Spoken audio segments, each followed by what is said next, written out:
Bonjour à tous et bienvenue dans la matinale, votre rendez-vous hebdo qui vous parle de l'actu, de l'audio, des instruments de musique et ce tous les vendredis matins. Voilà, avec votre petit café, ça fait du bien. Et cette semaine, on va parler de 4 produits. Et ouais, on est comme ça chez Audiofanzine. On va tout d'abord parler de Softube qui a annoncé un nouveau synthétiseur virtuel.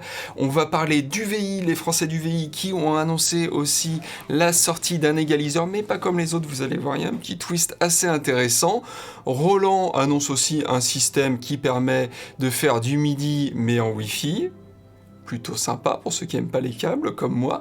Et enfin, on va terminer avec Zoom qui a proposé un enregistreur, un mixeur, mais spécialement pour les podcasteurs. Et moi, j'aime bien les podcasts. Donc avant toute chose, avant de balancer le générique, n'hésitez pas à mettre un pouce bleu et à vous abonner à la chaîne. Ça nous aide. Et puis, c'est parti!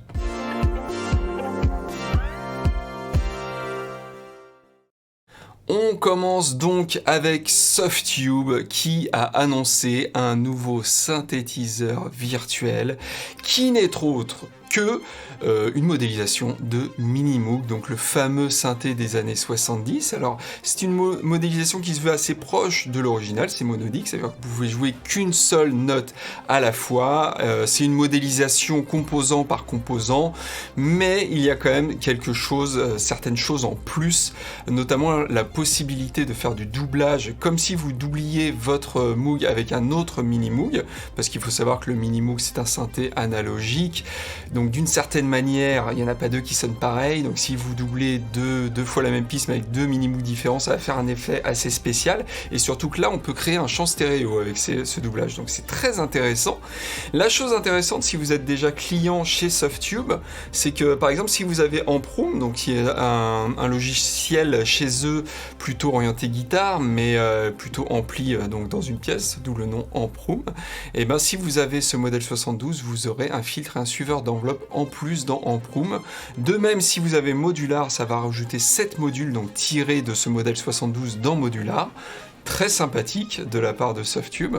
Bon, évidemment, il faut avoir Modular et Amprum pour profiter de ça, mais c'est quand même assez sympathique. Il y a la possibilité, comme dans un vrai Minimoog, de faire du feedback en branchant la sortie AIN sur l'entrée externe, du synthé.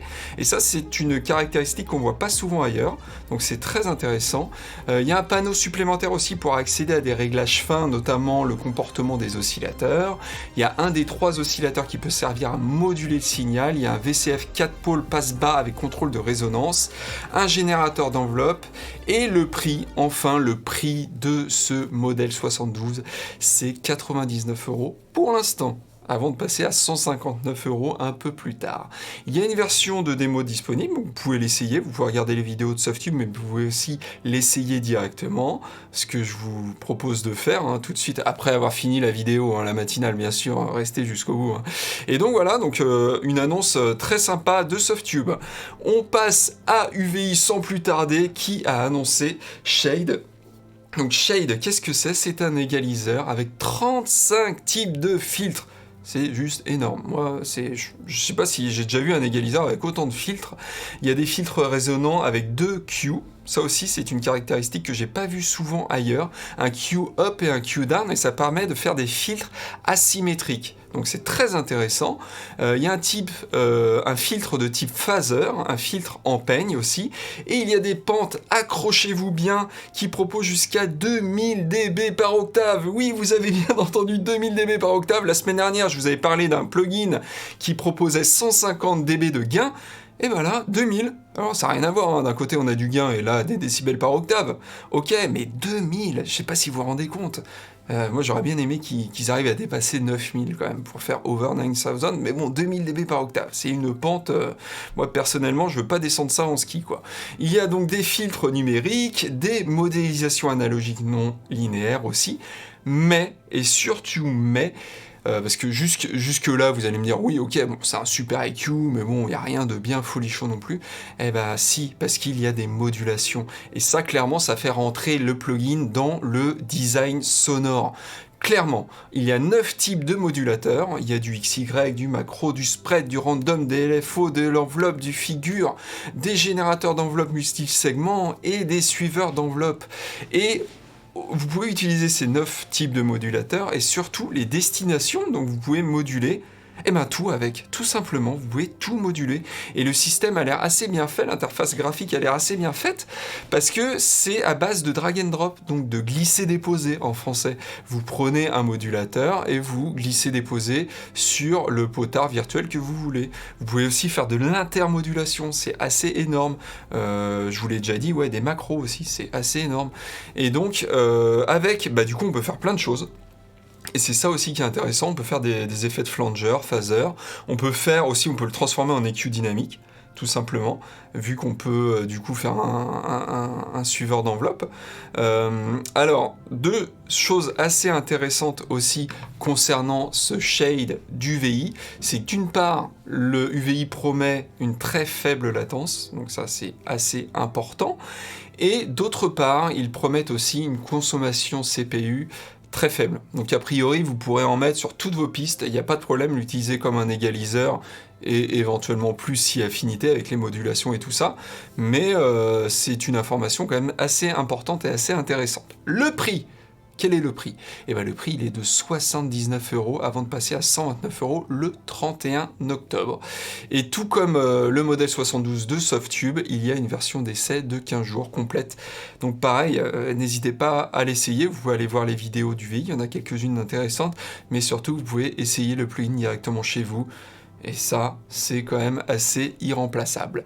On continue avec Roland, qui a annoncé, alors attendez, je vais d'abord mettre la vidéo, qui a annoncé le WM1, qui est une interface qui permet tout simplement de rendre vos connexions MIDI sans fil. Tout simplement. Allez, bye bye les fils, j'en ai marre, ça s'en mêle, ça se casse, c'est nul. Hein, franchement, moi les fils, j'aime pas trop ça.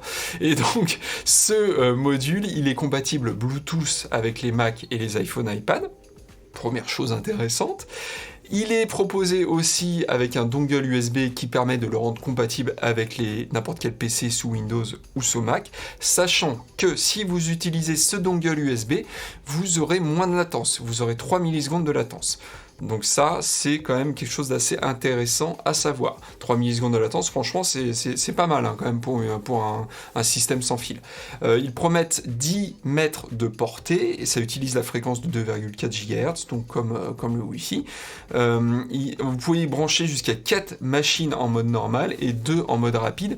Et ce que vous voyez tout à l'heure à l'écran, ce que vous avez vu tout à l'heure à l'écran, c'est des exemples d'utilisation du WM1, donc vous pouvez le brancher, ça vous permet de brancher un clavier ou un synthé à un Mac, un iPhone, un iPad, un PC avec le dongle, et vous pouvez, vous voyez tout en bas, brancher jusqu'à 4 machines en mode normal et 2 en mode rapide. Donc le mode rapide, c'est le mode 3 millisecondes de latence.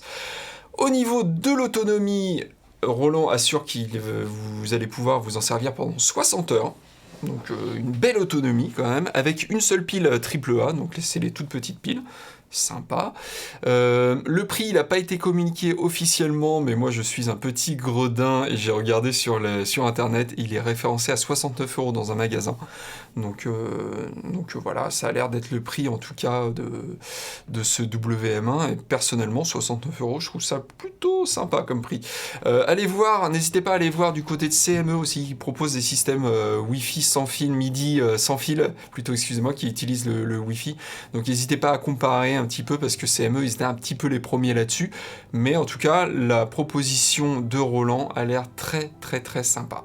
On termine avec Zoom, les japonais de Zoom, qui ont annoncé la sortie du PodTrack P8, qui est un enregistreur comme vous le voyez, et un mixeur autonome dédié au podcast. Donc pas besoin d'ordinateur pour l'utiliser. Il possède 6 entrées micro avec alimentation fantôme, 6 sorties casque avec volume individuel, donc vous pouvez potentiellement être 6 personnes autour de la table. Il y a 9 pads pour déclencher des sons, des bruitages, avec 4 banques à chaque fois, donc vous pouvez stocker jusqu'à 9 x 4 sons du coup. Il y a un écran tactile et couleur de 4,3 pouces, ce qui promet du coup d'être d'avoir une manipulation assez aisée du bousin. On peut enregistrer jusqu'à 13 pistes simultanément. Si vous le branchez en USB à votre ordinateur, à ce moment-là, ça sert d'interface audio USB 2 entrées, 2 sorties, car il est class compliant. La chose intéressante, c'est qu'il y a un canal pour les interviews à distance, donc vous pouvez brancher typiquement votre téléphone avec un câble mini jack TRRS, et ce qui est intéressant, c'est que ça va envoyer à la personne qui est au bout du fil ce qu'ils appellent un mix-minus. Alors, le mix-minus, qu'est-ce que c'est? Ça va permettre d'envoyer le mix moins la propre voix de la personne qui est à distance. Et c'est plutôt indispensable, ça, parce qu'effectivement, la personne qui est à distance, elle n'a pas envie d'entendre sa propre voix, ça fait de l'écho, c'est vraiment embêtant. Donc ça, c'est quelque chose qui existe aussi dans la concurrence. Moi, j'ai un Rodecaster de Rode, typiquement, et ils font ça aussi. Donc, mais c'est vraiment quelque chose d'indispensable. Donc là, potentiellement, vous pouvez avoir quelqu'un au bout du fil, vous pouvez être 6 personnes autour de la table, ce qui est très sympa. Ça marche sur pile, ça, par contre, le Rodecaster ne le fait pas. Mais par contre, ce qui est un petit peu décevant, c'est que le Zoom annonce 2 heures d'autonomie. Moi, je trouve ça un petit peu juste. Avec 4 piles AA, 2 heures d'autonomie, sachant qu'il y a des podcasts qui peuvent durer un petit peu sur la longueur. On peut avoir besoin de plus de 2 heures. Voilà, pour moi, 2 heures, ça va si vous faites un podcast d'1 heure, pas plus. Mais si votre podcast s'allonge, typiquement, nous, pour les pieds dans le patch, on ne pourra pas utiliser ça, quoi, parce que ça dure souvent plus de 2 heures. Et en plus, vous avez besoin de plus de 2 heures d'autonomie, parce que, voilà, avant de faire le montage, l'enregistrement de l'émission, de toute façon, dure plus de 2 heures. Donc ça, je trouve ça un petit peu juste, les 2 heures d'autonomie. Mais vous pouvez quand même enregistrer sur carte SD, en Wave 16 bits 44.1. Le Bluetooth est optionnel.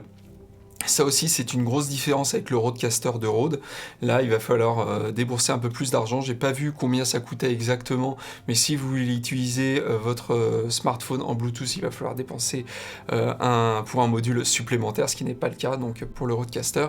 La chose, alors deux dernières informations qui sont très intéressantes. Vous pouvez chaque micro mettre en mute, mais aussi en off-air. Et off-air, en fait, ça fait pas que muter. En fait, ça mute dans l'enregistrement, mais pas dans les casques.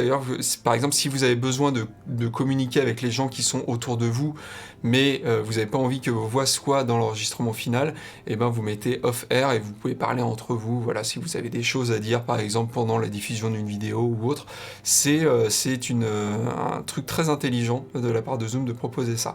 Le prix, il est de 500 €, d'après ce que j'ai pu voir sur internet, et ce qu'il place un petit peu moins cher que le Rodecaster Pro. Et ça, ils sont assez bons Zoom pour ça, parce que ils proposent quand même plus de choses, dans le sens où on peut brancher 6 micros et 6 casques dessus, alors que le Rodecaster, c'est que 4 casques et 4 micros. Donc Zoom, comme d'habitude, les Japonais de Zoom sont très très forts sur les prix, et là, ils confirment qu'ils sont très balèzes là-dessus. Donc voilà, c'est tout pour cette semaine, pour la matinale.